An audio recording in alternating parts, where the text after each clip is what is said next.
ያቺ ሚጢጥዬና የ77 ዓመት ልጅ የሆነችው እስራኤል እንዲሁም ሴራ ጠንሳሽና ሞት ደጋሽ የሆነው ድርጅቷ ሞሳድ የማይፈጥሩት ከሰው በቀር የለም ቢባል ማጋነን አይሆንም። ኢራን እስራኤልን ለማውደምና አይሁዶችን ከምድረ ገጽ ለማጥፋት በማቀድ ላለፉት 40 ዓመታት ህዝቧን እያስራበች አብዛኛውን በጀት ለመከላከያ ኃይሏ መድባ በሺዎች የሚቆጠሩ ዘመናዊ ሚሳኤሎችን ስታመርት መክረሟ የአደባባይ ሀቅ ነው። አረቦችም ለእስራኤል ባላቸው የከረረ ጥላቻ ምክንያት ምንም እንኳን ከኢራን ጋር የሃይማኖትና የፖለቲካ ልዩነት ቢኖራቸውም ይህንን የኢራንን የዘመናዊ ሚሳኤል መታጠቅ ግን በሙሉ ልባቸው ሲደግፉትና በደስታ ሲያወድሱት ቆይተዋል። አብዛኛው አረብ ያ ሁሉ የኢራን ሚሳኤል አንድ ቀን በእስራኤልና በዜጎቿ ላይ ሲዘንብና እስራኤል ስትወድም ለማየት በጉጉት እየጠበቀ ለብዙ ጊዜ ቆይቷል። እስራኤልና ጥልማሞቱ ሞሳድም ይህን ሁሉ እቅድና ምኞት ስለሚያውቁ እጃቸውን አጣጥፈው አልተቀመጡም።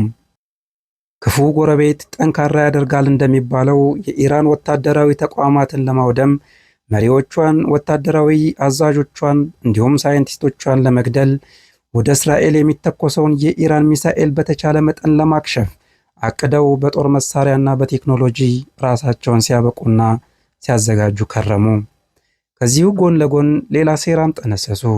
እሱም ኢራን የምታመርተው ሚሳኤል መጠኑ ስለበዛ ለመከላከል እንዳያስቸግር ግማሹን እስራኤል እንድትወድም ወደሚመኙት ጎረቤቶቿ ወደ አረቦች እንዲተኮስ የማድረግ የሴራ ጠመቃ ስራቸውን ሲሰሩ ከረሙ።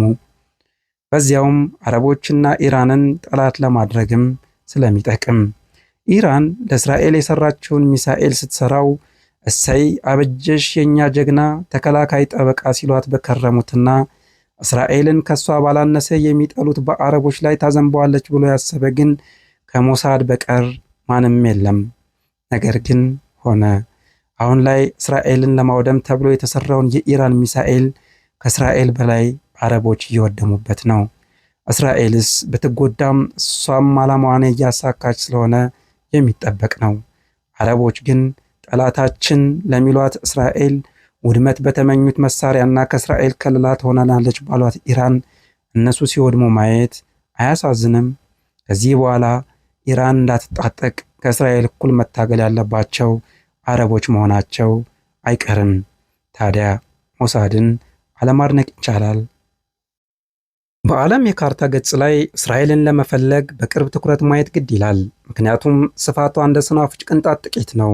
የቆዳ ስፋቷ 22145 ስኩዌር ኪሎ ሜትር ብቻ ሲሆን ይህ ማለት ከግዙፏ ኢትዮጵያ አንጻር ሲታይ እስራኤል በሀገራችን ውስጥ ከ50 ጊዜ በላይ መግባት ትችላለች ማለት ነው።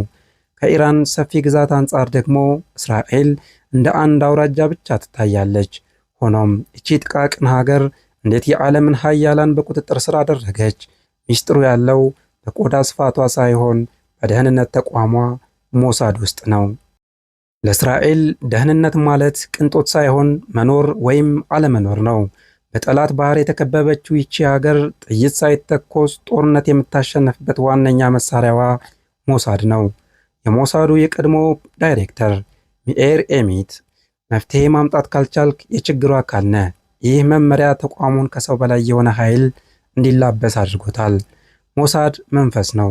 የማይገኝበት የምድራችን ቦታ የለም። የእስራኤል ሰላዮች በጠላት ቀጠና ውስጥ ገብተው የሚሰሩት ሥራ ድንቅ ብቻ ሳይሆን አስፈሪም ነው። በዘመቻ አልማዝ አዲሱን የራሽያ ሚግ 21 ተዋጊ ጄት ከኢራቅ መንግሥት አፍ ውስጥ ፈልቅቀው ሰርቀውታል። ከፈረንሳይ የጦር ወደብ ደግሞ ዘመናዊ ሚሳኤል የተገጠመላቸውን ግዙፍ መርከቦች ያለምንም ኮሽታ ነድተው ወጥተዋል። በዘመቻ ፕላምበት ደግሞ 200 ቶን የሚመዝን ውድ ዩራኒየም ከአውሮፓ አፍንጫ ስር ሰርቀው የኒውክሌር ባለቤትነታቸውን አረጋግጠዋል። ሞሳዶች አንድ የመስክ ሰላይ ከሙሉ ባታሊዮን ጦር ይበልጣል ይላሉ። ይህንንም በተግባር አሳይተዋል። እንደ ኤሊ ኮኸን ያሉ ሰላዮች በሶሪያ ምድር የደማስቆ ሰይጣን ተብለው እስኪጠሩ ድረስ የሀገሪቱ ምክትል መከላከያ ሚኒስተር ለመሆን ተቃርበው ነበር።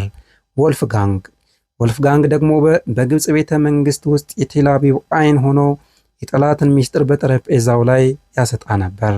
እስራኤል በስድስቱ ቀን ጦርነት የአረቦችን ጦር ድባቅ የመታችው በሰራዊት ብዛት ሳይሆን በእነዚህ መንፈስ በሚመስሉ ሰላዮቹ አማካኝነት የጠላትን ጄቶችና ትዕዛዞች ቀድማ በመቆጣጠሯ ነው።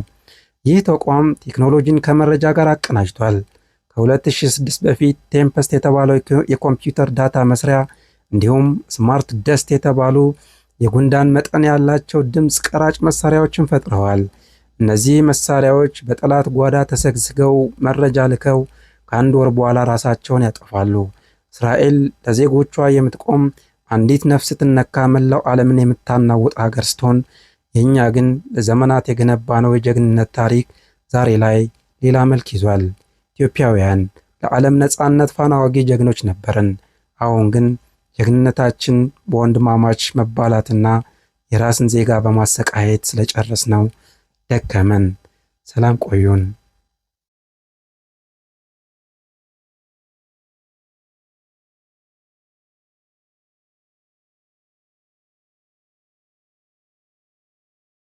ዛሬም ሞሳድ በኢራን ጓዳ ተገኝቷል።